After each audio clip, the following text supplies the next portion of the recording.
اللہ علیہ کے پاس اور کہنے لگے مولوی صاحب اور تو سب باتیں صحیح ہیں، یہ بتاؤ جنت میں پان ملیں گے کھانے کو؟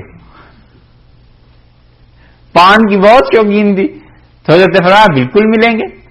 اس نے کہا یہ تو میں بھی سمجھتی ہوں مگر یہ دلیل اس کی بتاؤ کہاں آیا ہے؟ میں اوروں سے کہتی ہوں کہ ہم وہاں بھی پان کھائیں گے تو سب عورتیں مجھے کہتی ہیں کہ وہاں تو پان کتھا چھالیا چونا یہ ہوگا ہی نہیں۔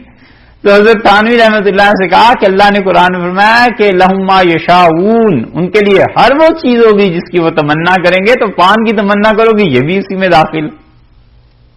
یہ چیزیں اس لیے فرمایا ہے کہ لہم دار السلام، وہ بڑا سلامتی کا گھر ہے ان کے پروردگار کے۔ مولانا فضل الرحمان گنج مراد آبادی رحمۃ اللہ علیہ فرماتے تھے اپنے خلیفہ محمد علی منگیری رحمۃ اللہ علیہ سے کہنے لگے کہ تمہیں پتا ہے سجدہ کریں تو کیا ملتا ہے؟ انہوں نے کہا حضرت ہمیں کہاں کچھ معلوم نہیں۔ تو مولانا فضل الرحمان رحمۃ اللہ علیہ بخاری شریف پڑھاتے رہتے تھے، بڑا اللہ سے تعلق تھا ان کا۔ تو کہنے لگے بھئی ہم تو جب سجدہ کرتے ہیں تو ایسے لگتا ہے اللہ تعالیٰ نے ہمارے گال کو چوم لیا ہو، ہمیں پیار کیا ہو، ہمیں تو سجدے اتنے اچھے لگتے ہیں۔ اور پھر کہنے لگے مولوی صاحب یہ بتاؤ کہ تلاوت میں کتنا اچھا لگتا ہے، تلاوت کتنا مزہ آتا ہے تلاوت کرنے میں؟ ان کا حضرت آپ بتائیے۔ فرمایا بھئی ہمیں تو قرآن اتنا اچھا لگتا ہے، پڑھتے رہتے ہیں، اور جب جنت میں پہنچیں گے تو کوئی حور آئے گی ہم اسے بھی کہیں گے کہ بیوی بیٹھو قرآن سننا ہے تو ٹھیک، نہیں تو چلی جاؤ۔ ایسا قرآن سے تعلق تھا، لیکن امید ہے اب اس قول سے رجوع فرما لیا ہوگا۔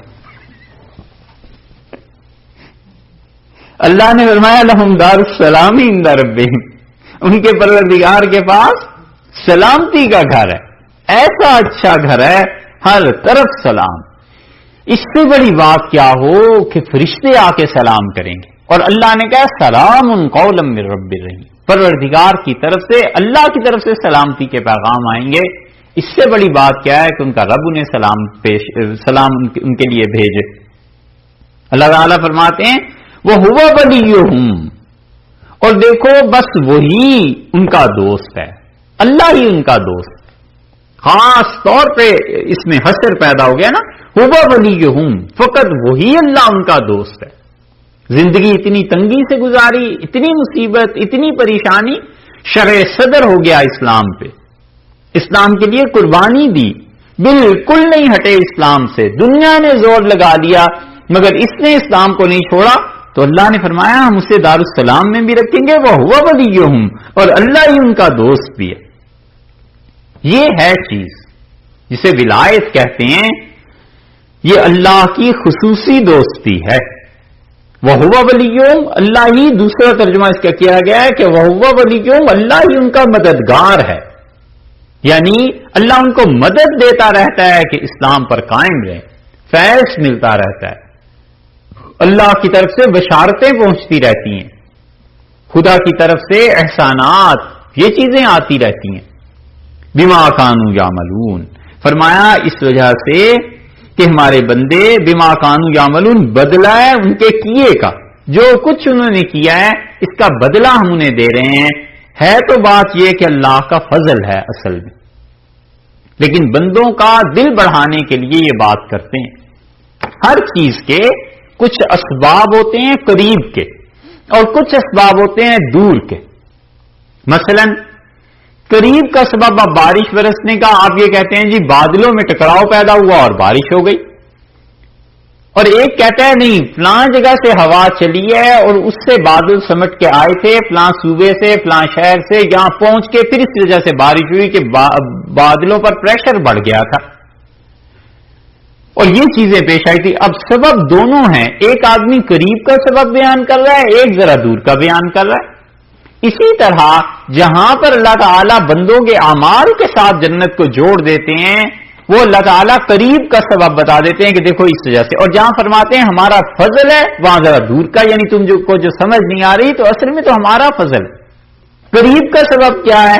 یہ کہ بما کانوا یعملون، عمل کرتے تھے، اور بندے جتنے بھی عمل کرتے ہیں بس اللہ کی توفیق ہے، خدا توفیق دیتا رہتا ہے، عمل ہوتے رہتے ہیں، ورنہ بندہ کیا اور اس کی حیثیت کیا۔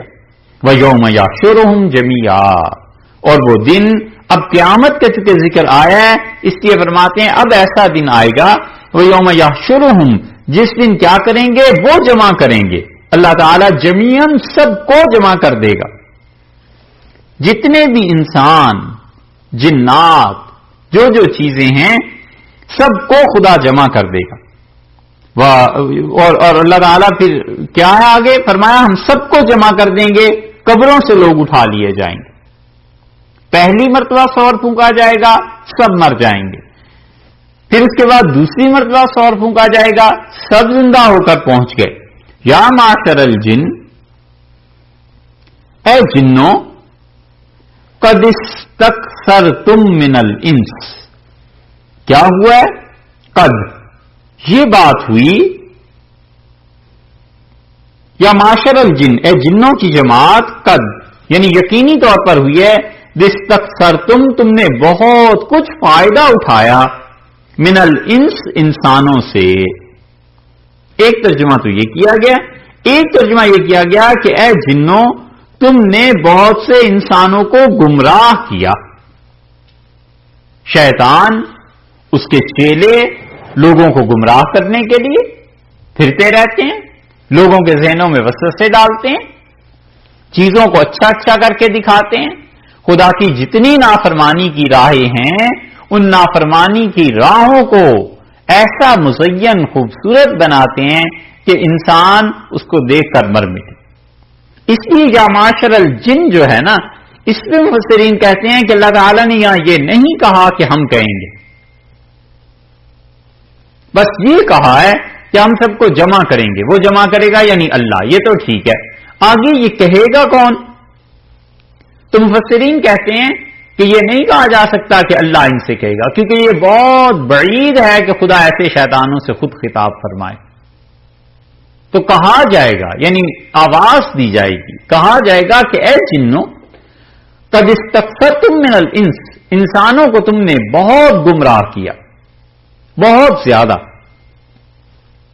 تباہی کے راستے پہ انہیں ڈال دیا، عبادت اور پرستش اپنی تم کرواتے رہے۔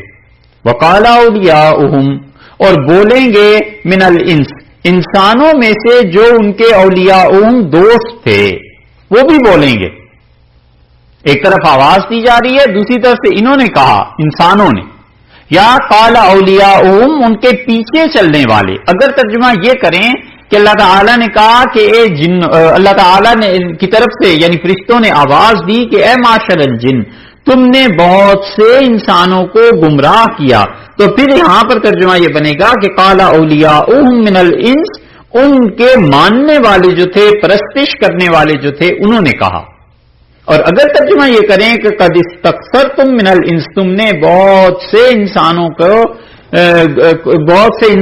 کو لے لیا، بہت کچھ ان سے لے لیا، قال اولیاؤہم، ان کے دوست یہ بنیں گے۔ ولی کا ترجمہ دوست سے بھی اور ولی کا ترجمہ پیروکار سے بھی، دونوں سے۔ من الانس، یہ کیا کہیں گے انسانوں میں سے جو ان کے دوست تھے، یا انسانوں میں جو ان کے پجاری تھے؟ وہ معبود بن گئے، انسان پجاری بن گئے، وہ بڑے بن گئے، انسان ان کے چھوٹے بن گئے۔ انہوں نے انسانوں کو گمراہ کیا یا انسانوں سے نفع اٹھایا؟ کہیں گے ربنا استمتع، اے پروردگار، یہ انسان بول رہے ہیں، کہتے ہیں اے ہمارے پروردگار، نستمتع بعضنا ببعض، ہم نے دونوں نے، اے پروردگار، ایک دوسرے سے اپنے کام نکلوائے، فائدہ اٹھایا، یہ خدا بنے رہے اور دعویٰ کرتے رہے خدائی کا، اور ہم ان کے پجاری بنے رہے، ہم ان کے پرستار بنے رہے۔ علیہ باللہ، شیطان کسی جگہ پہ پہنچ کے بول پڑا، کسی بت میں جا کے اس نے کوئی ایسی آواز پیدا کر دی، سامری، اس کے ہاں ایسی چیزیں ہو گئی تھیں۔ یہ ساری صورتیں کہ انسانوں نے پرستش کی، جنات کی اتنی پرستش کی کہ قرآن پاک میں ہی دوسری جگہ پر آیا ہے کہ یہ جب کسی وادی میں انسان پہنچتے تھے، عرب سفر کرتے ہوئے، تو وہاں جا کر کہتا تھا کہ اس وادی کا جو جن ہے میں اس کی پناہ مانگتا ہوں۔ ایسی حرکتیں، اور جن کیسے فائدہ اٹھاتے رہے؟ جن خوش ہوتے رہے، انہوں نے کہا بالکل ٹھیک ہے، ہم تمہارے ہی خدا ہیں۔ جن نے مکان نہیں بننے دیا، پتھر پھینک جاتے تھے، کوئی اور چیزیں کرتے تھے، اور انہوں نے اس جن کو دفع کرنے کے لیے ذبح کیا تاکہ اس کی بھینٹ چڑھا دیں۔ توپیں چلتی تھی بادشاہوں کے یہاں، اور جنات ان توپوں کو پھیر دیتے تھے، ہٹا دیتے تھے، اور انہوں نے ان توپوں کو ٹھیک کرنے کے لیے ذبح کرنا شروع کر دیا جانوروں کو، جنات شیاطین کے نام پہ۔ یہ ہے کہ وہ خدا بنے رہے، ان کے غرور میں اضافہ ہوتا رہا، اور بندے ان سے اس طرح فائدہ اٹھاتے رہے کہ شرک کرتے رہے ان کے نام کے ساتھ، اور اپنے جی میں خوش رہے کہ ہم عبادت کر رہے ہیں۔ اسی لیے عالمگیری میں لکھا ہے کہ کسی انسان نے اپنے گھر کی بنیاد رکھی، اور بنیاد میں اس نقطۂ نظر سے اس نے جانور کو ذبح کیا کہ جنات جو ہیں وہ مداخلت نہ کریں، اور جنات سے آفت میں امن میں رہوں، اور جنات کی آفتیں نہ آئیں، تو کہتے ہیں یہ کرنے میں اس نے شرک کا ارتکاب کیا۔ جانور اللہ کے لیے ذبح کرنا تھا، اس نے یہ اس جانور اس جن کے نام پہ بھینٹ چڑھا دی۔ ایسے ہی توپوں کے متعلق بھی ہے کہ توپیں چلتی تھیں اور گولے اپنی جگہ پر جا کر نہیں لگتے تھے، تو بعض مسلمانوں نے کہا کہ جنات ایسے کرتے ہیں، ان کے لیے کوئی چیز دی جائے، اور اورنگزیب رحمت اللہ نے سختی سے منع کیا کہ یہ کام نہ کرنا، کیونکہ وہ خود جانتے تھے کہ یہ شرک ہے اللہ کے علاوہ غیر کے نام پہ ذبح کرنا۔ یہ چیز ہے کہ اللہ تعالی نے فرمایا ہے کہ ان کے جو ماننے والے تھے انسانوں میں، وہ کہیں گے کہ پروردگار ہم دونوں نے، ان جنوں نے ہم سے اور ہم نے جنوں سے اپنے کام نکلوائے ہیں ایک دوسرے سے۔ دوسری تفسیر یہ کی گئی ہے کہ جنات اور انسان ایک دوسرے کے کام آئے۔ جنات خبریں لا کے دیتے تھے کہ آسمان پہ کیا ہو رہا ہے، شیاطین آ کے خوابوں میں بتاتے تھے کہ یہ کیا ہو رہا ہے، اب تک بھی ہوتا ہے۔ یہ ہندو جو ہیں جوگی، اور اسی طرح عیسائی، اور اسی طرح خدا کے ساتھ شرک کرنے والے، روحوں سے ہم کلام ہونا، روحوں سے باتیں کرنا، کون جانتا ہے وہ روح ہے اور کیا چیز ہے؟ روحیں تو جو اللہ نے سجین میں جہنم میں ڈال دی ہیں، انہیں کون نکال سکتا ہے؟ اور جو روحیں جنت میں ہیں وہ اس کو چھوڑ کے کہاں آ سکتی ہیں؟ اللہ ہی چاہے تو کسی کو بھیج دے، وہ کوئی آسان چیزیں نہیں ہیں۔ یہ جنات اور شیاطین اپنے ایسے نام رکھ کے کہ میں فلاں بزرگ کی روح آ گیا ہوں، میں فلاں بزرگ بول رہا ہوں، میں فلاں بول رہا ہوں، ان کو گمراہ کرتے ہیں، آ کے بتاتے ہیں کہ فلاں کے ساتھ اب یہ ہو گیا ہے، فلاں کے بچہ وہاں پہ ہے، فلاں کے معاملے میں یہ ہے، اور یہ ان سے فائدہ اٹھاتے ہیں اس طرح کہ لوگوں سے پیسے بٹورتے ہیں، لوگوں کو گمراہ کرتے ہیں، اور وہ جو ہیں ان سے کیسے فائدہ اٹھاتے ہیں؟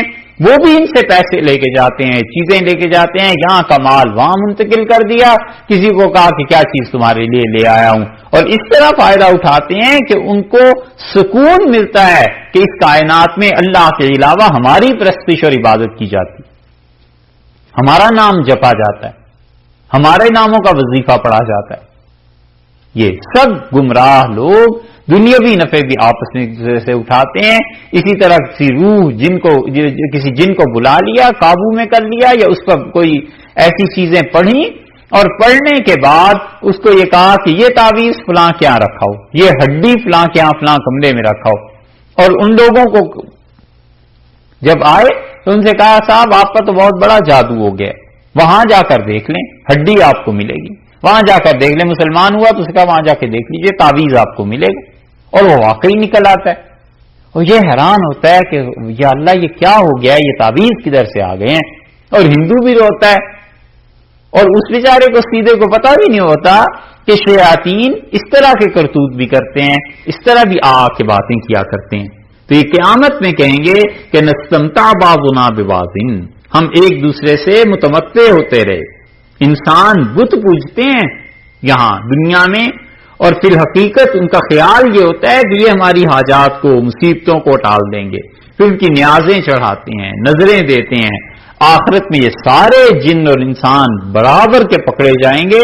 اب یہ عذر کرتے ہیں کہ ہم نے پوجا نہیں کی، ہم نے نہیں پکارا، آپس میں جو بھی کاروائی، تو اللہ تعالی نے فرمایا کہ یہ سب کے سب پھر کیا ہوگا؟ دوسری بات کہی انہوں نے، وَبَلَغْنَا، اور اللہ ہم پہنچے، اجلنا، اپنے وعدے کو، جو مدت تو نے متعین کر دی تھی، موت کی یہی ہے کہ مدت جو تو نے متعین کر دی تھی آج کے دن تک کے لیے، الذی اجلت لنا، جو تو نے ہمارے لیے اللہ مقرر کر دی تھی، ٹھہرا دیا تھا، ہم اس تک بس اب پہنچ گئے، موت آ گئی اور ہم انہی کرتوتوں میں مبتلا تھے۔ اسی لیے کہتے ہیں یہ جو جنات کا، عملیات کا، ان چیزوں کا کام کرتے ہیں، علیہ باللہ، ان کی موت بھی کبھی کبھی ٹھیک نہیں ہوتی۔ ایک تو یہ ہے کہ کوئی ان چیزوں میں اس لیے پڑے کہ مسلمانوں کا فائدہ ہو جائے، لوگ گمراہی سے بچیں، شرک کسی کام میں نہ پڑ جائیں۔ ایک تو یہ ہے، یہ نیک نیتی اور صحیح نیت سے کرنا کوئی حرج نہیں، بلکہ ثواب بھی ہے۔ اور ایک یہ ہے کہ ایسے جادو ٹونے ٹوٹکے کر کے ان جنات کو اپنا تابع بنا لے اور اس کے ذریعے سے لوگوں کو گمراہ کرے، ان کے خاتمہ بالعموم خیر پہ نہیں ہوا کرتا، اور مرتے ہوئے بھی یہی ہوتا ہے کہ جنات کہاں ہے، فلاں کہاں ہے۔ اللہ تعالیٰ نے فرمایا پھر کہیں گے کہ بلغنا اجلنا الذی اجلت لنا، اور ہم پہنچ گئے اس مدت تک الذی اجلت لنا جو اللہ تو نے ہمارے لیے مقرر کر دی تھی۔ قال النار، اب کہیں گے اللہ، النار جہنم، مثواکم ٹھکانہ ہے تمہارا دونوں کا، انسانوں کا بھی اور جنات کا بھی، دونوں کا ٹھکانہ جہنم بنا دیا۔ انسانوں کو تو تکلیف ہوگی آگ سے، اور ان کے لیے خدا نے جہنم رکھا ہے برف کا، ان کے لیے خدا نے ٹھنڈک کا جہنم رکھا ہے۔ تفصیل اس کی آگے آتی ہے سورہ فرقان میں، لیکن یہ جو طبقہ ہے ایک پورا، مفسرین اور محدثین کا وہ مانتے ہیں اس کو کہ جہنم دو طرح کی ہے، ٹھنڈک کی بھی ہے اور گرمی کی بھی ہے، اور بعض حضرات کہتے ہیں کہ گرمی ہی کی ہے اور ٹھنڈک نہیں ہے۔ ایک صاحب تھے اسی کے قائل تھے، بھی بڑے بزرگ، ان سے کوئی مناظرہ کرنے چلا گیا تو اس نے کہا حضرت یہ بتائیں، آپ کہتے ہیں آگ ہی آگ ہوگی اور برف نہیں ہوگی، تو پھر جنات جو ہیں انہیں آگ کو آگ ہی میں ڈالا ہے تو عذاب کیسے ہوگا؟ انہوں نے بہت دلائل دیے، سمجھایا، وہ نہیں مانا، وہ جو دلیل دیتے تھے آگے سے اڑ جاتا تھا بھی چھوٹا۔ تو انہوں نے کہا پھر میں سمجھاؤں تمہیں، ان کا ہاں سمجھائیے، اسی لیے تو آیا ہوں۔ تو انہوں نے ایک مٹی کا پتھر ڈھیلا اٹھایا اور زور سے دے مارا، کہنے کہ تکلیف ہوئی؟ اس نے کہا جی تکلیف تو ہوئی، لیکن آپ نے تو سمجھانا تھا۔ ان کا یہی تو سمجھا رہا ہوں کہ تم بھی مٹی کے بنے ہوئے اور یہ بھی مٹی ہی ہے۔ تو اس لیے دونوں طرف گئے ہم مفسرین بھی کہ دو عذاب ہوں گے۔ تو وہ جو کہتے ہیں نا کہ صرف آگ ہی ہے، تو بات وہی ہے کہ آگ کو بھی تو آگ کا عذاب ہو سکتا ہے، آگ کی اور حرارت جو ہے اس میں بھی تو فرق ہے۔ رسول اللہ صلی اللہ علیہ وسلم نے فرمایا کہ جو آگ تم دنیا میں جلاتے ہو اس سے 70 گنا زیادہ وہ آگ ہے جو آخرت کی ہے، یا ایک جگہ یہ فرمایا ہے کہ اسے 70 مرتبہ ٹھنڈا کر کے، یعنی اتنی ڈگریز اس کی کم کر کے دنیا میں بھیجی گئی۔ قالا، فرمایا، النار مثواکم، آج بس جہنم تمہارا ٹھکانہ ہے، دنیا میں جو کچھ بھی کرتے رہے آج کے دن خالدین فیہا، ہمیشہ اس میں رہو گے، الا ما شاء اللہ، مگر جو اللہ چاہے۔ یہ جو ماشاء اللہ ہے نا، اسی سے ملتی جلتی آیت سورہ ہود میں بھی آئی ہے، اور سورہ ہود 12ویں پارے میں ہے، وہاں آپ دیکھیے۔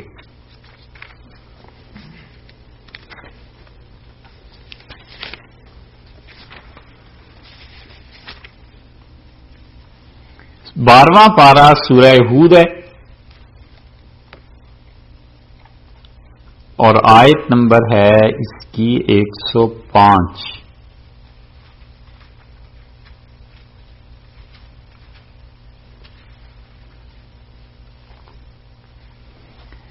بارہواں پارہ سورہ ہود اور آیت نمبر 105 میں اللہ فرماتے ہیں یوم یاتی لا تکلم نفس الا باذنہ، اور وہ دن آئے گا جب قیامت کا تو کوئی جاندار بول نہیں سکے گا، اتنی دہشت تاری ہوگی، الا باذنہ، مگر جس کو اللہ حکم دے گا، اجازت دے گا وہ بولے گا۔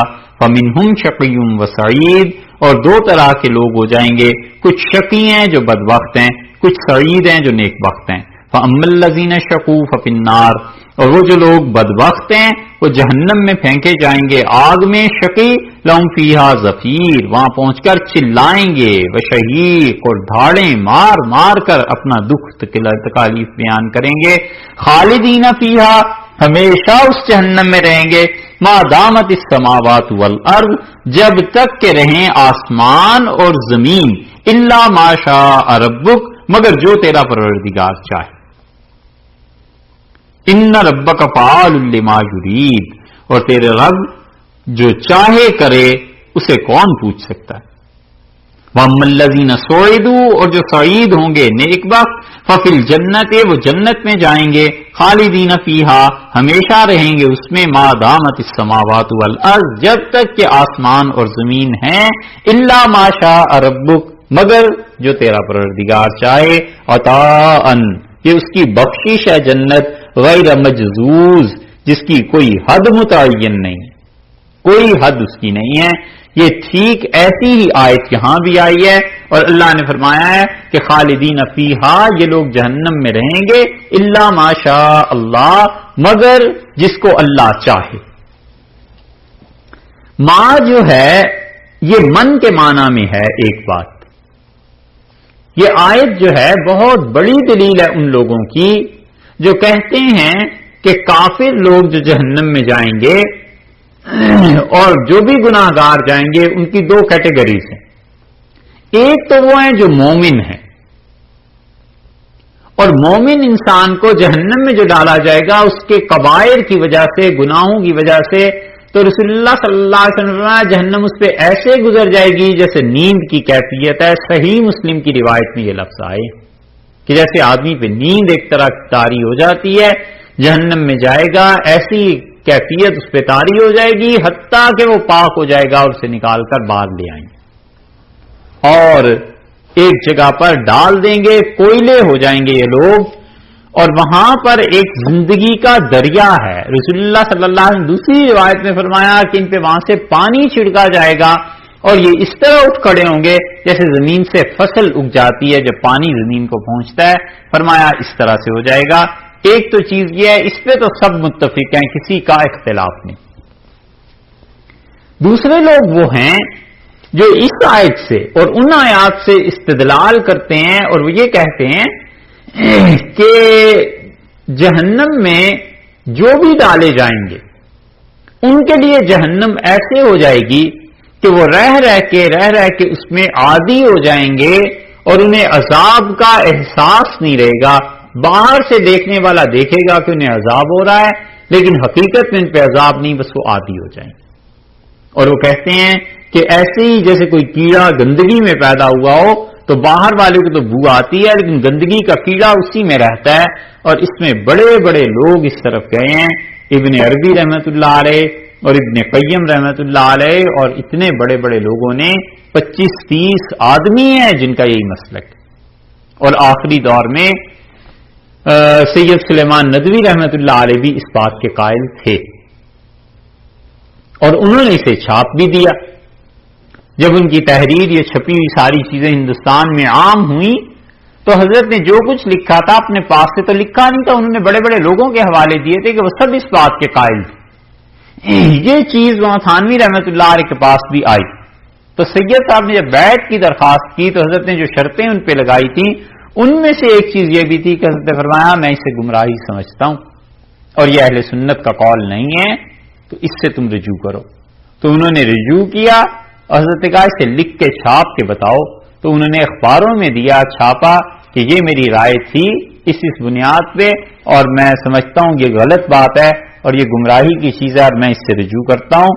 اور پھر حضرت تھانوی رحمت اللہ علیہ تو خیر بڑا تعلق ہو گیا تھا ان حضرات کا، سید صاحب بعد میں بھی کہتے تھے، سید سلیمان ندوی رحمت اللہ علیہ کہتے تھے کہ کاش کوئی آدمی مل جائے جو میری کتابوں کو پڑھے اور ان پہ تنقید کرے، اگر کوئی گمراہی کی چیز ہے تو میں اس سے رجوع کر۔ فرماتے تھے اپنی حد تک تو دیکھ چکا ہوں، اب کوئی اور آدمی بھی دیکھ لے اسے تو بڑا اطمینان ہو جائے۔ اتنا زیادہ اللہ کے ساتھ تعلق تھا کہ اپنی تحریر سے رجوع کرنا، اپنی بات سے پھرنا کہ ٹھیک ہے فتویٰ تبدیل ہو گیا، بالکل کوئی آر نہیں محسوس کرتے تھے۔ یہ رہ گئی یہ بات یہ بحث تو در حقیقت سورہ ہود میں ہی مفسرین کرتے ہیں، یہاں پر وہ کچھ نہیں عام طور پہ لکھتے، بس وہیں پہنچ کے سارے بیانات دیتے ہیں، وہاں پہ وقت ہوا تو انشاءاللہ بات کریں گے۔ فی الحال تو اتنی سی بات ہے کہ قال النار مسواکم، اللہ نے فرمایا کہ جہنم تمہارا ٹھکانہ ہے، خالدین فیہا، اس میں رہو، الا ما شاء اللہ، سوائے اس کے جس کو اللہ چاہے، یعنی جس آدمی نے جنات سے فائدہ اٹھایا اور جنات نے اس سے نفع اٹھایا، اور یہ نفع اٹھانا شرک کی حد تک نہیں پہنچا تھا، صرف گناہوں کی حد تک تھا، تو الا ماشاء اللہ، اللہ جس کو چاہے گا نکال لے گا، تو ایمان والے لوگ نکل جائیں گے اپنے اس کبیرہ گناہ کی سزا کو بھگتنے کے بعد، اور باقی وہی رہ جائیں گے جنہوں نے ان جنات کے ساتھ مل کے شرک کیا تھا۔ سمجھ گئے؟ ٹھیک ہے، بس اتنا آسان مختصر سا بیان یہاں کا ہے کہ اللہ تعالی نے الا ماشاء اللہ، مگر وہ جس کو اللہ چاہے، تو اللہ تعالیٰ کا چاہنا وہ ان کے لیے ہے جن لوگوں پر اللہ تعالیٰ فضل فرمائے گا، موقوف اس پہ ہے، اور وہ فضل یہ ہے کہ انہوں نے بس کبیرہ گناہوں تک رکھی ہے بات، ایک دوسرے کی پرستش اور عبادت نہیں کرتے۔ شاہ عبد القادر صاحب رحمۃ اللہ علیہ نے یہاں جو حاشیہ لکھا ہے، حضرت نے اس کی ایک اور توجیہ کی ہے، تو دوسری رائے بھی سن لیجئے۔ حضرت فرماتے ہیں کہ جن اور انسان جب پکڑے ہوئے آئیں گے تو اس کے بعد ارشاد فرماتے ہیں کہ یوں عذر کریں گے کہ ہم نے پوجا نہیں لیکن آپس میں کاروائی کر لی، اور یہ جو فرمایا کہ آگ میں رہا کریں، اصل تو جہاں سے شروع ہوتا ہے، یہ جو فرمایا کہ آگ میں رہا کریں مگر جو چاہے اللہ، اس واسطے کہ اگر عذاب دوزخ دائم ہے تو اس کے چاہنے سے، یعنی عذاب جو ہمیشہ ہمیشہ مل رہا ہے جہنم میں کسی کافر کو، تو اللہ ہی کے چاہنے سے ہے نا۔ اللہ نہ چاہتا تو جہنم خود اٹ سیلف کیا چیز تھی، کوئی نہیں جلاتی، آگ بھی اللہ ہی کے اختیار میں ہے، وہ چاہے تو موقوف کرے، یعنی اللہ چاہے تو جہنم سے آگ سے تپش چھین لے، اللہ تعالیٰ نہ جلائے۔ آگے حضرت کہتے ہیں لیکن ایک چیز چاہ چکا، یعنی اللہ نے پہلے ہی سے یہ فیصلہ کر دیا کہ جہنم ملے گی کافروں کو، بس جو اللہ نے چاہا ہے وہ ہو کر رہے گا، الا ما شاء اللہ، مطلب یہ کہ جو اللہ نے چاہا، اور اللہ نے چاہا کیا، وہی کہ النار مسواکم، جہنم تمہارا ٹھکانہ۔ حضرت نے اس آیت سے ہی اس آیت کا جواب دے دیا، یہ شاہ صاحب رحمۃ اللہ علیہ کا حاشیہ، ان ربک حکیم علیم، اور تیرا پروردگار بڑی حکمت والا ہے، ان سب چیزوں میں حکمتیں ہیں، یہ اس نے امتحان رکھے ہیں، ان امتحانوں کو کون پاس کرتا ہے؟ علیم، اور اللہ علم والا ہے، اسے پتا ہے کہ انجام کار کیا ہونا ہے۔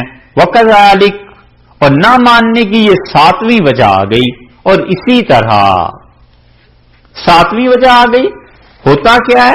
فرمایا اسی طرح نولی، ہم مسلط کر دیں گے، ایک ترجمہ نولی، ہم دوست بنا دیں گے، دوسرا ترجمہ بعض الظالمین بعضاً، بعض ظالموں کو بعض ظالموں پر مسلط کر دیں گے جہنم میں، ایک یا دنیا میں، دو، بعض ظالموں کو بعض ظالموں کے قریب رکھیں گے ایک دوسرے کے، بہت تفسیریں اس کی گئی ہیں۔ بعض کہتے ہیں کہ پیچھے چونکہ جنات اور انسانوں کا ذکر ہے تو اس لیے جو بھی جن جتنا بڑا ظالم ہوگا جہنم میں انسان پر مسلط کر دیا جائے گا جن، وہ ظالم خود بھی عذاب میں ہوگا اور اسے مارے گا، اسے بھی عذاب ہو رہا ہوگا۔ اور بعض کہتے ہیں دنیا میں بھی یہ ہوتا ہے کہ بڑے مجرم کو چھوٹے مجرم پر مسلط کر دیتے ہیں، اللہ نے فرمایا ہم بڑے مجرموں کو چھوٹے مجرموں پر مسلط کر دیں گے۔ اور اسی پہ جن مفسرین نے لکھا ہے بڑی تفصیل سے، وہ کہتے ہیں کہ حکمران ویسے ہی ہوا کرتے ہیں جیسی رعایا ہوا کرتی ہے، کہ وہ بڑا ظالم ہوتا ہے، یہ چھوٹے ظالم ہوتے ہیں۔ وہ جو ظلم کرتا ہے حکمران تو اللہ اسے اسی لیے مسلط کر دیتا ہے کہ ظالم یہ بھی ہوتے ہیں، اتنے مومن نیک اور پارسا یہ بھی نہیں ہوا کرتے، بلکہ وہ اگر کافر ہوتا ہے تو یہ منافق ہوتے ہیں، جوتے تو پڑنے ہی ہیں۔ مومنوں پر کبھی خدا کافروں کو مسلط نہیں کرتا۔ یہ تسلط اور حکمرانیاں جو ہیں کافروں کو اسی وقت ملتی ہیں جب مسلمان فاسق ہو جاتے ہیں عملاً، اور عملی طور پر جب فاسق ہو جاتا ہے تو نفاق آ جاتا ہے اس میں، عقیدے کی منافقت تو بس اللہ ہی جانے، اس پہ تو کوئی نہیں کہہ سکتا کچھ، کیونکہ وہ تو دل کی چیز ہے نا۔ باقی عمل میں جب منافقت آتی ہے تو عملی منافق فاسق کی ایک ہی چیز ہے، پھر اللہ اس پہ کافر کو مسلط کر دیتا ہے اور کافر پھر اس کی پٹائی کرتا ہے۔ یہ ہے دوسری تفسیر۔ تیسری تفسیر یہ کی گئی ہے کہ نولی بعض الظالمین بعضا، ہم ظالموں کو ایک دوسرے کے قریب کر دیں گے۔ عبداللہ ابن مسعود رضی اللہ عنہ نے کہا کہ قیامت میں ظالموں کے گروہ بن جائیں گے اور ہر گروہ میں جو بھی انسان اور جن ہوں گے وہ ایک دوسرے کے قریب ہو جائیں گے۔ مثلا کچھ انسان تھے جو چور تھے، قیامت میں چوروں کے ساتھ جا کے مل جائیں گے، سب کا گروہ ایک ہی ہو جائے گا۔ کچھ ایسے تھے جو حرام کھاتے تھے، ان کا گروہ ایک الگ ہو جائے گا۔ کچھ ایسے تھے جو انسانوں کو قتل کرتے تھے، یہ ان کا گروہ ایک الگ ہو جائے گا، تو بعض کے قریب ہو جائیں گے۔ اور چوتھی تفسیر یہ بھی کی گئی ہے کہ دنیا میں ظالم لوگ ظالموں کے قریب ہو جائیں گے، یعنی پسند کرتے ہیں اپنے آپ کو کہ ان کا کاز، ان کا مقصد مشترک ہو جاتا ہے کہ بس یہ کام ہے جو ہم سب نے مل کے کرنا ہے۔ اس لیے اللہ نے فرمایا بما کانوا یکسبون، یہ بدلہ ہے ان کی کمائی کا۔ قیامت میں جب یہ ایک دوسرے کے قریب ہوں گے یہ ظالم، تو یہ بدلہ دیں گے ہم ان کی کمائی کا۔ جہنم میں بھی قریب قریب رکھیں گے، ایک ٹکڑے کا الگ جہنم ہے، دوسری گروہ کا الگ جہنم ہے، اور منافقین وہ تو تہ میں چلے جائیں گے جہنم کی، سب کے سب اگلے پچھلے میں ہی پہنچ جائیں گے۔ یا معشر الجن، اے جنوں، اے جنوں کے گروہ، معاشر گروہ، ہر وہ گروہ جس کا حکم ایک ہو اور ان کے آپس میں باہمی تعلقات بھی ہوں، اسے عرب کہتے تھے کہ معاشر، یعنی ہم پیشہ ہیں، ہم راز، جو کام ہے سب کا مشترک ہے، ایک دوسرے سے تعلق بھی ہے۔ ایک چور یہاں رہتا ہے، دوسرا پاکستان میں رہتا ہے، تیسرا ہندوستان میں رہتا ہے، سب کا آپس میں انٹرنیٹ پہ تعلق ہے، سب ایک دوسرے کی سازشیں کر رہے ہیں، جانتے ہیں، یہ سارا ایک گروہ ہی ہوا نا۔ یا معاشر الجن، ایسے ہی گروہ جنوں کا بھی بنے گا۔ اللہ نے فرمایا اے جن والانس، اور اے انسانوں، الم یاتکم، اے جنوں اور انسانوں کی جماعت، کیا تم کو نہیں پہنچے تھے رسل منکم، رسول جو تمہیں میں سے تھے، یقصون، اور وہ کیا کرتے تھے، سناتے تھے، علیکم تم کو آیاتی، میرے حکم تمہیں سنایا کرتے تھے، وَيُنذِرُونَكُمْ، اور ڈراتے تھے تمہیں، لقاء، ملاقات سے، یومکم ھذا، آج اس دن کے سامنے آنے سے، آج اس دن سے کی ملاقات سے ڈراتے نہیں تھے تمہیں؟ اے انسانوں اور اے جنوں، کیا میرے رسول تمہارے پاس نہیں آئے تھے؟ اس پہ بڑی لمبی بحث ہے مفسرین کی۔ ان میں سے ایک گروہ کا خیال یہ ہے کہ وہ کہتے ہیں جنات اور انسان دونوں کو اللہ نے یہاں پر مخاطب فرمایا، اور دونوں کو مخاطب کر کے کہا ہے کہ کیا میرے رسول تمہارے پاس نہیں آتے رہے؟ تو اس کا مطلب یہ ہے کہ رسول تو صرف انسانوں میں آئے ہیں، جنات میں کوئی رسول آیا نہیں۔ اور وہ کہتے ہیں کہ جیسے اللہ تعالیٰ قرآن پاک میں مردوں کو کوئی حکم دیتے ہیں تو عورتیں بھی اس کی تبع میں شامل ہو جاتی، اسی طرح جو انسانوں کے لیے رسول آئے تھے علیہ الصلوۃ والسلام، وہ جنات کے لیے بھی تھے، جنوں میں کوئی مستقل رسول آیا نہیں۔ اور انہوں نے اس بات پر اجماع کا دعویٰ بھی کیا ہے کہ امت اس بات پہ متفق ہے۔ دوسری رائے یہ لکھی گئی ہے کہ رسول حقیقت میں انسانوں ہی کے پاس آئے ہیں اور جنات میں ان کے نائبین جاتے رہے ہیں انہیں ڈرانے کے لیے، تو رسول کا لفظ تو ہوا انسانوں کے لیے، اور نذر ڈرانے والے، نذیر کی جمع ہے نذر، وہ جو تھے جنات میں بھی گئے ہیں۔ اور وہ کہتے ہیں کہ اس بات پہ امت کا اجماع ہے، جمہور امت اسی کی قائل ہے کہ رسول علیہ الصلوۃ والسلام صرف انسانوں میں آئے ہیں، جنات میں نہیں آئے۔ لیکن یہ دونوں نے جو اجماع کا دعویٰ کیا ہے ایسی بات نہیں ہے، امت کا اجماع اس پہ ہوا نہیں، اختلاف رہا ہے۔ حتیٰ کہ تابعین میں مجاہد اور ضحاک رحمت اللہ علیہ اس بات کے قائل تھے کہ جنات میں رسول آتے رہے ہیں، اور جنات میں رسول جن ہی تھے جو وہاں رسالت کا پیغام دیتے تھے۔ جنات میں رسول کب آئے، اس پہ جو اچھی بحث لکھی ہے، اگر ہم یہ مان لیں کہ جنات میں رسول آئے ہیں تو اچھی بحث اس پہ لکھی ہے انہوں نے، قاضی ثناء اللہ پانی پتی رحمۃ اللہ علیہ نے، تفسیر مظہری کے مؤلف ہیں۔ وہ کہتے ہیں کہ حضور اکبر صلی اللہ علیہ وسلم کے بعد تو کوئی جنوں میں بھی رسول نہیں آیا، کیونکہ حضرت صلی اللہ علیہ وسلم ہمارے لیے بھی اور جنوں کے لیے بھی رسول تھے۔ تو پہلے کب آئے ہیں؟ ان کا خیال یہ ہے کہ وہ کہتے ہیں جب دنیا میں سرے سے انسان تھے ہی نہیں تو یہاں تو جنات بستے تھے سارے کے سارے، ان جنات میں اس وقت رسول آتے تھے، اور وہ جو جنات تھے جب انسان آئے ہیں تو انسانوں کو بھی ان جنات نے شرک سکھایا، کیونکہ جنوں میں بھی مسلمان بھی تھے، مشرک بھی تھے اپنے اپنے رسولوں کے۔ اور وہ کہتے ہیں کہ انہوں نے، ان انسانوں نے جب جنوں کو دیکھا تو انہوں نے دیکھا اس کے تو 2 ہاتھ ہیں، اس کے 4 ہاتھ ہیں، یہ عجیب مخلوق ہے، اس کی سونڈ بھی ہے ہاتھی کی طرح، یہ اور عجیب مخلوق ہے۔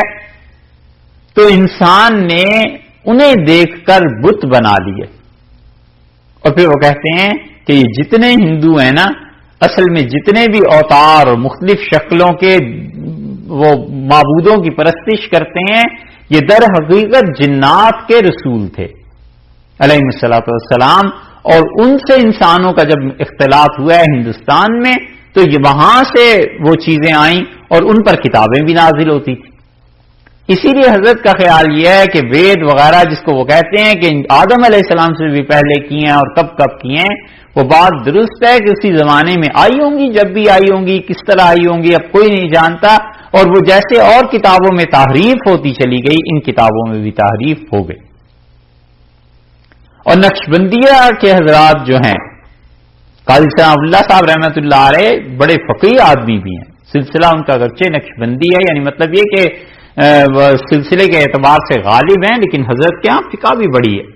اسی طرح مرزا مظہر جان جانا رحمۃ اللہ علیہ وہ بھی ہندوؤں کے بارے میں اس نظریے کا قائل ہیں۔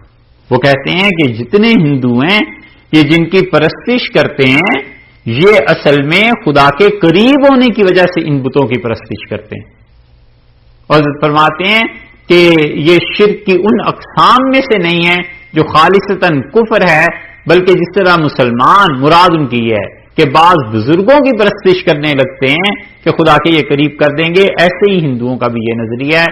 حضرت مرزا مظہر جان جانا رحمۃ اللہ علیہ نے اس کو اپنے مکتوبات میں لکھا ہے، ایک کتاب ہے کلمات الطیبات، اس کتاب میں مدت ہوئی چھپی تھی، شاید 100 برس ہو گئے ہوں گے، 150 سال ہو گئے ہوں گے اس کتاب کو، اس میں شاہ ولی اللہ رحمۃ اللہ علیہ کے اور مرزا مظہر جان جانا رحمۃ اللہ علیہ وغیرہ کے خطوط جمع ہیں۔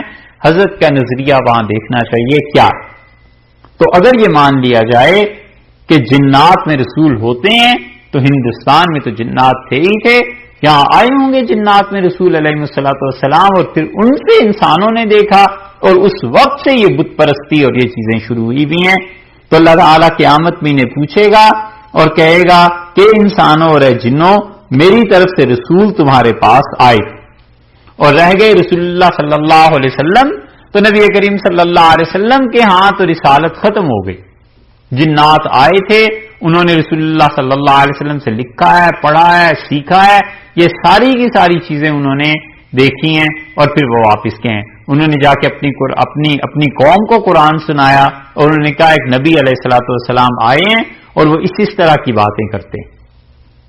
اور قرآن پاک میں بھی آیا ہے 2 مقامات پہ، سورہ جن میں بھی آیا ہے، 26ویں پارے میں بھی آیا ہے کہ ایک مرتبہ رسول اللہ صلی اللہ علیہ وسلم جب طائف سے واپس آئے، بڑی اس میں نصیحت کی بات ہے جو لوگ اللہ کے لیے کام کرتے ہیں کہ اللہ کا کام کبھی رکا نہیں رہتا، ایک دروازہ بند ہوتا ہے خدا دوسرا دروازہ کھول دیتا ہے، ایک طرف سے رکاوٹ پڑتی ہے دوسری طرف سے خدا کوئی اور حالات پیدا کر دیتا ہے۔ نبی کریم صلی اللہ علیہ وسلم مکہ مکرمہ سے چلے گئے طائف سمجھانے، اور اب بظاہر مکہ میں واپسی کا کوئی راستہ نہیں تھا، مکہ والوں نے طے کر لیا تھا کہ اب یہ نکلا ہے تو اسے واپس ہی نہ آنے دو اس شہر، اور انتقال ہو گیا تھا ابو طالب کا جن کی سرپرستی میں رسول اللہ صلی اللہ علیہ وسلم وہاں رہتے تھے۔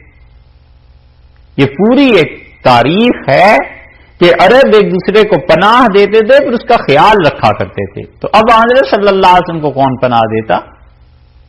عربوں کا کوئی قبیلہ ایسا نہیں تھا جو رسول اللہ صلی اللہ علیہ وسلم کو پناہ دینے کے لیے تیار ہو. آخر آپ نے اسے زید رضی اللہ عنہ کو بھیجا اور کہا والد کے دوست وہاں رہتے ہیں، ان سے جا کے پوچھو مجھے پناہ دیتے ہیں. تو انہوں نے جب پیغام سنا اور رسول اللہ صلی اللہ علیہ وسلم تشریف لے گئے تو انہوں نے کہا کہ ہمارے آپ کے والد کے بڑے تعلقات تھے اور میرے بھتیجے کوئی بھی کام ہو میں تمہارے ساتھ ہوں. اور 7 بیٹے اس کے اور 8واں وہ باپ، وہ چلے رسول اللہ صلی اللہ علیہ وسلم کو لے کے آئے حرم میں اور انہیں کھڑے ہو کے اعلان کیا کہ ہم نے محمد صلی اللہ علیہ وسلم کو پناہ دی ہے اور اگر کسی نے انہیں تنگ کیا یا چھیڑا تو ہمارے ساتھ جنگ کرے گا. قریش نے ہاتھ جوڑ دیے کہ تم اسے چھوڑ دو. ابو طالب کی پناہ ختم ہو گئی اور یہ مکہ سے چلا گیا تھا طائف، تو اب اسے پناہ نہ دو. یہ وہ زمانہ تھا جب رسول اللہ صلی اللہ علیہ وسلم ایک ایک قبیلے کے پاس جا کے کہتے تھے مجھے رکھ لو، مجھے قبول کر لو، اور میں تم سے وعدہ کرتا ہوں کہ اللہ تعالیٰ تمہیں بہت کچھ دے دے گا، تم مجھے رکھ لو. کوئی قبیلہ اس زمانے میں حضرت صلی اللہ علیہ وسلم کو رکھنے کا مطلب تو یہ تھا کہ وہ قبیلہ پورے عربوں سے لڑائی مول لے لے اور دنیا کی جنگ وہ اپنے ذمے لگا لے. اسی لیے مدینہ منورہ میں جب ہجرت ہوئی ہے تو پہلی بیعت جب ہوئی ہے تو اس سے عباس رضی اللہ عنہ نے کھڑے ہو کے کہا کہ اہل مدینہ تمہیں پتہ ہے یثرب والوں کس کو لے کے جا رہے ہو؟ خدا کی قسم اس آدمی کو پناہ دینے کا مطلب یہ ہے کہ مشرق اور مغرب سے تم جنگ لڑنے کے لیے تیار ہو جاؤ. انہوں نے کہا ہمیں خوب پتہ ہے. تو رسول اللہ صلی اللہ علیہ وسلم سے انہوں نے پوچھا کہ اللہ کے رسول اتنا خطرہ مول لے کر ہم آپ کو لے جا رہے ہیں، ہمارے لیے کیا ہے، ہمیں اس کا کیا فائدہ ملے گا؟ تو رسول اللہ صلی اللہ علیہ وسلم نے فرمایا میرا مرنا اور جینا تمہارے ساتھ اور میری قبریں اور تمہاری قبریں ایک ہی ہوں گی، ہم ایک ہی جگہ پر رہیں گے.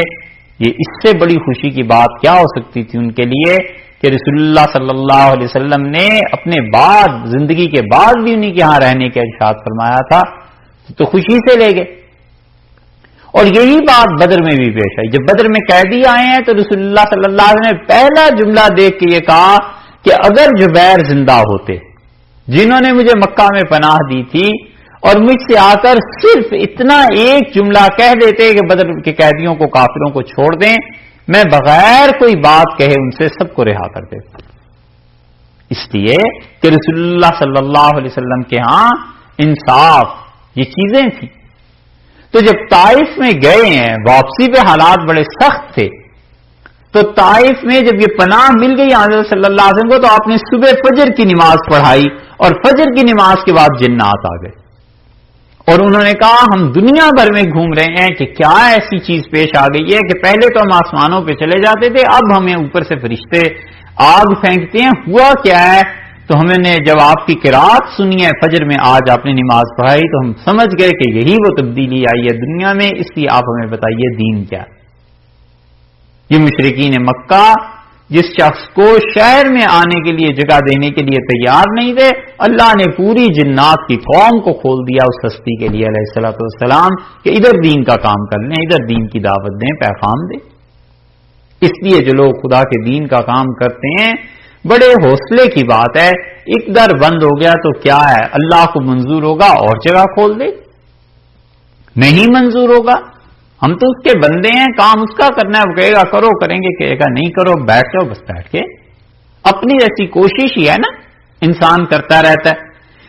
اس لیے رسول اللہ صلی اللہ علیہ وسلم کی رسالت تو جنات کے لیے بھی ہے، انسانوں کے لیے بھی ہے. اور جنات آتے ہیں قرآن پاک کو پڑھنے کے لیے، تفسیر کو پڑھنے کے لیے. ان جنات میں بھی بڑے بڑے مفسرین ہیں، ان میں بھی بڑے بڑے محدثین ہیں، حدیث کی روایت کرتے ہیں، بیان کرتے ہیں، اپنے بچوں کو چھوٹوں کو قرآن و حدیث پڑھاتے ہیں، بیعت کرتے ہیں مسلمانوں میں آ کے. اور اتنے واقعات ہیں کہ مانا نہیں جا سکتا کہ اتنے لوگ ہر صدی میں جھوٹ بولتے رہے. بڑے سچے اور صاف لوگ تھے اور ان کے پاس لوگ جنات حدیث پڑھنے آتے تھے، تفسیر پڑھنے آتے تھے، یہ چیزیں، اور جا کے بتاتے بھی تھے کہ فلاں سے پڑھیے اور فلاں سے پڑھیے. ہمارے ہاں ایک آدمی اس پہ جنات کا ہو گیا شکایت، تو وہ بولنے لگا، کہنے لگا کہ میں جن ہوں اور یہ آدمی اچھا لگا ہے، اب اس کے ساتھ میں رہتا ہوں، اس سے دوستی ہے۔ تو جو عامل تھے انہوں نے پوچھا تنگ کیوں کرتے؟ تو کہا کوئی تنگ نہیں کرتا، میں تو آتا ہوں اس کے ساتھ رہنا چاہتا ہوں تاکہ اس کی باتیں سنوں، یہ خام خواہ پریشان ہوتا ہے۔ تو انہوں نے اس سے پوچھا کہ تمہارا کہاں سے تعلق؟ تو اس نے کہا میں نے حدیث پڑھی ہے دیوبند میں۔ ان کا کس سے پڑھی ہے؟ ان کا مولانا حسین احمد صاحب مدنی رحمۃ اللہ علیہ سے۔ تو مدنی رحمۃ اللہ علیہ سے حدیث پڑھنے کا اس نے سب کے سامنے اقرار کیا۔ اس نے کہا میں شرارتی نہیں ہوں، اور یہ چیزیں اور بھی 20 جگہ ایسے واقعات پیش آتے ہیں اور جنات اس چیز کا بالکل اقرار کرتے ہیں۔ ہمارے ہاں شہر میں بڑا اچھا ایک مدرسہ ہے، اور وہاں بڑے ہمارے محترم بزرگ استاد قاری عبداللہ صاحب قرآن پاک پڑھاتے ہیں، اور ان کو بڑی دقت پیش آئی، اتفاق سے مصروفیت کی وجہ سے ان کا پیغام ملتا رہا، نہیں جا سکے۔ ایک دن گئے تو بڑی پریشانی، ہم نے کہا کیا ہوا ہے؟ انہوں نے کہا اس طرح جنات آتے ہیں یہاں اور مجھے نظر کچھ نہیں آتا اور بیٹھا رہتا ہوں۔ اب تو ان کے بال سفید ہو گئے، وہ اس زمانے سے قرآن پاک پڑھا رہے ہیں جب چہرے پہ صحیح بال بھی نہیں اترے تھے، اور اللہ نے اتنا علم دیا ہے قرآن کے بارے میں کہ ان جیسا شہر میں، ہمارے شہر میں کوئی آدمی نہیں ہے جسے اتنا علم و قرات کا جتنا اللہ نے علم دیا ہے۔ ابھی آنے سے پہلے ہمارے وہ بتاتے رہے کہ وہ آتے ہیں ایسی ایسی باتیں کرتے ہیں، وہ کہتے ہیں قرآن پاک آپ سے پڑھنا ہے، بچوں کو لے آئے ہیں، انہیں پڑھائیے، اسے پڑھائیے۔ تو یہ تو زندگی میں پہلی بار ہوا ہے، مجھے مار ہی نہ دے، کچھ کر ہی نہ گزرے۔ تو ایسی چیزیں ہوتی ہیں۔ تو رسول اللہ صلی اللہ علیہ وسلم کی جو رسالت ہے وہ ان کے لیے بھی ان کے لیے بھی اللہ نے فرمایا ہے ہم ان سے کہیں گے کہ کیا ہمارے رسول تمہارے پاس نہیں آئے؟ یقصون علیکم آیاتی، وہ کیا کرتے تھے؟ سناتے تھے تم کو میرے حکم، وینذرونکم، اور تمہیں ڈراتے تھے، لقاء یومکم ھذا، آج کے اس دن سے، یہ جو سامنے آ رہا ہے اس کے متعلق ڈراتے تھے۔ قالوا شہدنا، وہ بولے، انہوں نے کہا ہم مانتے ہیں، علی انفسنا، اپنی جان کے متعلق جو گناہ ہم نے کیے۔ یہ آئے تھے انبیاء علیہ السلام اور ہم نے ان کی نہیں مانی، یہ آئے تھے اللہ تیرے پیغمبر اور ہم نے ان کی نہیں مانی۔ وغرتہم الحیات الدنیا، اور اللہ تعالی نے اب فرمایا ہے یہ تو ان کا اقرار اور گواہی ہوئی، وغرتہم الحیات الدنیا، ان کو بہکا دیا دنیا کی زندگی نے، چکا چوند زندگی، اور بظاہر بڑی دھوکہ دینے والی نظر کا فریب، بس اتنی ہی بات۔ ان ساری چیزوں کی حقیقتیں اور ہیں اور نظر کا فریب اور ہے۔ انسان جو کچھ ظاہر میں دیکھتا ہے ضروری نہیں ہے کہ حقیقت میں وہ چیز ویسے ہی ہو، نظر کا فریب۔ وغرتہم الحیات الدنیا وشہدوا علی انفسہم، اور انہوں نے کیا کیا؟ قائل ہوئے اس بات کے، گواہی دی اس کی، علی انفسہم، اپنی جانوں پر گناہ کی، انہم کانوا کافرین، کہ یہ لوگ کافر تھے، منکر تھے۔ اب اس صورت میں اوپر جو آیا ہے نا کہ کافر اپنے کفر کا اقرار کرے گا تو اللہ تعالیٰ اس کو اس طرح سے قائل کرے گا کہ اللہ اس سے یہ جو اس نے کہا ہے کہ شہدنا علی انفسنا، ہم نے مانے اپنے گناہ۔ دوسری بات فرمائی ہے اللہ نے خود کے گناہ ہوئے کیوں؟ دنیا کی زندگی نے برباد کیا۔ وشاہدوا علی انفسہم انہم کانوا کافرین، یہ اپنے متعلق گواہی دیں گے کہ یہ منکر تھے۔ ذالک، یہ اس لیے ہوا ہے الم یکن، کہ تیرا رب کا تیرا پروردگار نہیں ہے ہرگز مہلک، ہلاک کرنے والا، القرى، بستیوں کو، بے ظلم، کہ اللہ ان پر ظلم کرے اور انہیں ہلاک کر دے۔ تیرا پروردگار ہرگز ایسا نہیں ہے۔ وَأَهْلُهَا غَافِلُونَ، اور وہاں کے لوگ بے خبر ہوں۔ ہم کبھی یہ نہیں کرتے کہ لوگوں کو بے خبری میں پکڑ لیں۔ بے خبری میں پکڑنا ایک تو وہ ہے کہ اچانک عذاب آ گیا، وہ ہوتا ہے جب حجت پوری ہو جائے، رسالت کا پیغام پہنچ جائے، سب کھڑے کھوٹے کی تمیز سب کچھ بتا دیں، اب اس کے باوجود نہیں مانے، کسی بھی وقت عذاب آ جائے گا۔ یہاں بے خبری اور معنی میں اس کا مطلب یہ ہے کہ اللہ تعالیٰ نے فرمایا لم یکن ربک مہلک القری بظلم، اور تیرا پروردگار ہرگز ہلاک نہیں کرتا بستیوں کو واہلھا غافلون، جبکہ وہاں کے رہنے والوں تک پیغام نہ پہنچ جائے۔ پیغام پہنچتا ہے رسولوں کا علیہ السلام، پھر خدا کا عذاب آیا کرتا ہے۔ پیغام پہنچا ہی نہیں ہے، اللہ کیوں اس کو عذاب دے گا؟ اور نفی کس چیز کی کیا ہے؟ اللہ نے کہا ہے بظلم، ہم ظلم نہیں کرتے، اور فرمایا ہے کہ مہلک، اللہ ہلاک کرنے والا نہیں۔ اللہ تعالی ہلاک کرے اس وقت جب پیغام پہنچ جائے، جب نہیں پہنچا تو خدا ہلاک نہیں کرتا۔ اور یہ دلیل ہے ان مفسرین کی اور ان لوگوں کی جو کہتے ہیں کہ جس کافر تک دعوت نہیں پہنچی اس کافر کو عذاب نہیں ہوگا، کیونکہ اللہ نے فرمایا ہے کہ لم یکن ربک مہلک القری، اور تیرا پروردگار ہرگز ہرگز ہلاک کرنے والا نہیں ہے بستیوں کو واہلھا غافلون، جب تک کہ ان کے پاس پیغام نہیں پہنچا۔ اس لیے کافروں سے بہت سے لوگوں کی بحث ہوتی ہے، بہت سے لوگوں کے سوالات آتے رہتے ہیں کہ کافر کہتے ہیں جی آپ کا تو یہی عقیدہ ہے کہ ہم سب جہنم میں چلے جائیں گے اور ہم سب جو ہیں وہ ایسے ہو جائیں گے۔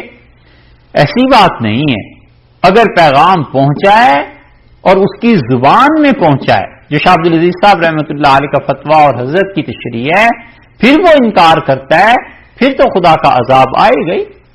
اور اگر پیغام ہی نہیں پہنچا یا تمہاری زبان تک ہی نہیں پہنچا تو پھر ایسی بات نہیں ہے۔ یہ دلیل ہے ان فقہا اور مفسرین کی کہ اللہ نے فرمایا ہم ہرگز ہلاک کرنے والے نہیں ہیں بستیوں کو جب تک کہ پیغام نہ پہنچا دیں، اور لوگ وہاں کے بے خبر ہوں اور ہمارا عذاب آ جائے، ایسے نہیں۔ وَلِكُلٍّ، اور ہر ایک کو درجات مما عملوا، ہر ایک کے لیے درجات، ہر ایک کے لیے درجے ہیں، ہر کسی کو مما عملوا جو کچھ کے عمل کیا، کفر کا عمل کرتا رہا ہے جہنم کے درجے ہیں، نیکی کا عمل کرتا رہا ہے جنت کے درجے ہیں، ہر ایک کو اس کا اپنا اپنا ٹھکانہ ملے گا۔ وما ربک بغافل عما یعملون، اور تیرا رب بے خبر نہیں ہے ان کے کاموں سے، اسے خوب پتا ہے کہ کون انسان کیا کام کس نیت سے کر رہا ہے، جس نیت سے بھی کر رہا ہے اس کے نتیجے کو وہاں پر پا لے گا۔ درجاتن جو یہاں پر فرمایا ہے تو اس کا مطلب یہ ہے کہ جہنم میں بھی کئی درجے ہیں اور جنت میں بھی کئی درجے ہیں، اور جنت کا انتہائی درجہ وہ اللہ کا قرب، اللہ کی رضا ہے اور اللہ کی خوشی ہے، اور جہنم کا انتہائی درجہ وہ منافقین کا ہے جو اللہ تعالیٰ نے بتا دیا ہے۔ اللہ نے کہا ہے بس عمل کرتے رہو جو بھی، تمہارا پروردگار ان اعمال سے بے خبر نہیں، باخبر ہے، ایک ایک چیز پتہ ہے۔ اور ہلاکت اور تباہی وہ اسی وقت آیا کرتی ہے جس وقت لوگ اللہ کا پیغام سننے کے باوجود اس پر عمل نہیں کرتے۔ ربک الغنی، اور تیرا رب بالکل بے پرواہ ہے، ذو الرحمہ، رحم کرنے والا بھی ہے۔ دونوں صفات اللہ نے جمع کر دی ہیں یہاں پہ، یہی دونوں صفات پھر اس سورت کے آخر پر لے آئیں گے۔ مکی صورتوں میں اللہ تعالیٰ بار بار اپنی صفات کی طرف توجہ دلاتا ہے، اس لیے فرمایا کہ ربک الغنی ذو الرحمہ، تیرا پروردگار بہت بے نیاز ہے، اسے کوئی پرواہ نہیں ہے کہ لوگ اس کی اطاعت کریں، اسے یہ بھی پرواہ نہیں ہے کہ لوگ اس کی معصیت کریں، اس کی ذات پاک دونوں سے بلند ہے۔ عبادت کرتے ہیں انسان اپنا کچھ بھلا کرتے ہیں، گناہ کرتے ہیں اپنا کچھ کھوتے ہیں، اس کی بادشاہی میں فرق نہیں پڑتا۔ سارے مل کے عبادت کرنے لگ جائیں، ایک رتی برابر سونے کا کسی چیز کا خدا کی مملکت میں کیا اضافہ کریں گے، اور سارے مل کر خدا کی نافرمانی کرنے لگ جائیں، اللہ کے جو ذخائر اور اللہ کے جو خزانے ہیں اس میں کیا کمی کریں گے، خدا کی ملکیت میں کیا کمی آ جائے گی؟ کچھ بھی نہیں۔ اس لیے فرمایا کہ تیرا رب بڑا بے پرواہ ہے اور وہ رحم بھی کرنے والا ہے، تاکہ مومن انسان اس کی بے پرواہی کو دیکھے، اپنے اعمال پہ غرور نہ ہو، اور کافر آدمی اس کی رحمت کو دیکھے، امید ہو کہ اگر میں رجوع کر لوں تو معافی ہو جائے گی۔ ان یشاء، اتنے اختیار والا ہے کہ اگر وہ چاہے یذہبکم، تم سب کو لے جائے، چھٹی ہو جائے۔ یذہبکم کا ایک ترجمہ کیا گیا ہے کہ اللہ اگر چاہے تو تم سب کو ہلاک کر دے، ایک ترجمہ یہ کیا گیا ہے کہ اللہ چاہے تو تم سب کو موت دے دے، ان یشاء یذہبکم، اللہ چاہے تو تم سب پر موت طاری کر دے، وَيَسْتَخْلِفْ مِن بَعْدِكُمْ، اور تمہارے جانے کے بعد پھر کیا کرے؟ تمہارے جانے کے بعد یستخلف، قائم کرے تمہارے جانے کے بعد ما یشاء، جس کو وہ چاہے۔ ایک تفسیر تو یہ ہے کہ آج جو تم رسول اللہ صلی اللہ علیہ وسلم کی نافرمانی کر رہے ہو، مکہ والو، اللہ چاہے تو تم سب کو ہلاک کر دے اور تمہاری جگہ ایسے انسان لے آئے جو رسول اللہ صلی اللہ علیہ وسلم کی بات مانے۔ ایک تفسیر یہ کی گئی ہے کہ انسان جتنے ہیں دنیا میں سب کو خدا ہلاک کر دے اور انسانوں کی بجائے کوئی اور مخلوق لے آئے، کوئی اور پیدا کر دے۔ مثلاً انسان کو آپ دیکھیے، جیسے اس کی دو ٹانگیں، ہاتھ، چہرہ، یہ سب چیزیں ہیں، ایسی مخلوق انسان سے پہلے اس کرۂ ارض پہ کوئی ثبوت ہی نہیں ہے، پتہ ہی نہیں چلتا۔ سیدنا آدم علیہ الصلوۃ والسلام سے ہی شروع ہوئی ہے یہ بات، اور اللہ چاہے تو ان سارے انسانوں کو ختم کر دے اور ایسی بارش، ایسا سیلاب آئے کہ سب لاشیں سمندر میں جا ملے۔ آپ کبھی سوچئے کہ ایک آدمی کتنا بڑا ہوتا ہے، 5 فٹ کا ہی ہوتا ہے نا، اور موٹائی کتنی ہوتی ہے؟ 6 انچ ہوگی، 1 فٹ ہوگی، ہیں؟ اور اتنا بڑا کوئی صندوق تیار ہو جس میں 4 ارب آدمی آ جائیں تو کتنا ہو جائے گا؟ لمبائی تو اس کی رہے وہی 6 فٹ ہی رکھنی ہے، 7 فٹ رکھ لو، چلو یہاں لمبے ذرا قد ہوتے ہیں، اور دوہرا بھی لٹاؤ اور یا سنگل بھی لٹاؤ تو میل بڑا 2 میل لمبا تابوت بن جائے گا نا، سب کو اس میں رکھ کے، اور ایک بس رہ جائے جو دھکا دینے والا ہو، بحر الکاہل میں سب ڈوب جائیں۔ بارش ایسی برسا دے، خدا کے لیے کیا مشکل ہے کہ انسان مر جائیں، اور دوسری بارش ایسی برسا دے کہ سب لاشیں بہ کے سمندروں میں چلی جائیں، پوچھنے والا، دیکھنے والا، جاننے والا کوئی نہ دنیا میں رہے کہ انسان نام کی بھی کوئی مخلوق اس کرے پہ آباد تھی۔ ان یشاء یذہبکم، وہ چاہے تو تم سب کو موت دے دے، یہ ہے قدرت۔ وَيَسْتَخْلِفْ مِن بَعْدِكُم مَّا يَشَاءُ، جسے چاہے تمہارے بعد اس دنیا میں لے آئے، كَمَا أَنشَأَكُم مِّن ذُرِّيَّةِ قَوْمٍ آخَرِينَ، جیسے کہ اس نے تمہیں کھڑا کیا ہے من ذریت، اوروں کی، قوم آخرین، اولاد سے، اوروں کی اولاد کے بعد تم آ گئے ہو، یعنی تم سے پہلے بھی انسان تھے اور ان کے بعد پھر تم آ گئے ہو، آگے تم ایک نئی نسل آ گئی ہے، اس نسل کے بعد اگلی نسل آ جائے گی، یا یہ کہ تم سے پہلے یہاں پر جنات تھے وہ بھی مخلوق، تم بھی مخلوق ہو، ان کے بعد اب تم آ گئے ہو، تمہیں ہٹا کے کسی اور مخلوق کو لے آئے، ہمارے لیے کیا مشکل ہے؟ اتنا بے نیاز ہے۔ اللہ کی قدرت دیکھو، انما توعدون، اور بلا شبہ ما توعدون، جو تم سے وعدہ کیا گیا ہے، لآتن، آنے والا ہے، وہ وعدہ اللہ کا پورا ہوگا۔ اللہ کا غلبہ، حضور اقدس صلی اللہ علیہ وسلم کا اس دین کو پہنچانا یا قیامت کا آنا، یہ سب کی سب چیزیں پوری ہونے والی ہیں۔ وما، اور نہیں ہو تم لوگ بمعجزین، اللہ کو ہرانے والے، تم کسی صورت اللہ کو تھکا نہیں سکو گے، اللہ عاجز نہیں آئے گا، اور اللہ یقیناً ان چیزوں کو کیا کرے گا؟ اللہ تعالیٰ انہیں پورا کرے گا، یقیناً خدا کی طرف سے یہ سب چیزیں درجہ اتمام کو پہنچ کر رہیں گی، بس تم لوگ خدا کو تھکا نہیں سکو گے، عاجز تم ہو، تھک جاؤ گے، اللہ نہیں تھکتا، اللہ نے اپنی بات کو پورا کر دیا۔